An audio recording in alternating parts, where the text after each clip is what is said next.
નમસ્કાર દર્શક મિત્રો, HK ન્યૂઝમાં આપનું હાર્દિક સ્વાગત છે। ધરોઈ ડેમમાં પડ્યો દીપડો, પશુપાલકનો બચાવ, વડાલીમાં ભયનો માહોલ। સાબરકાંઠા જિલ્લાના વડાલી તાલુકાના અંબાવડા ગામની સીમમાં એક ચોંકાવનારી ઘટના સમાવી છે। શિકારનો પીછો કરતા એક દીપડો અચાનક ધરોઈ ડેમમાં પડી ગયો હતો। મળતી માહિતી મુજબ દીપડો એક પશુપાલકની પાછળ દોડી રહ્યો હતો। તે દરમિયાન સદનસીબે દીપડો ડેમમાં કૂદી જતા પશુપાલકનો બચાવ થયો હતો। જોકે આ ઘટનાને પગલે ગામમાં ભયનો માહોલ ફેલાયો છે।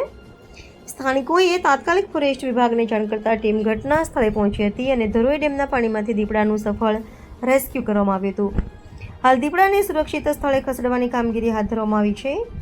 ગામની સીમમાં વન્ય પ્રાણીઓના વધતા હુમલાને લઈ સ્થાનિકોમાં ફોરેસ્ટ વિભાગ સામે પ્રશ્નો ઊભા થયા છે।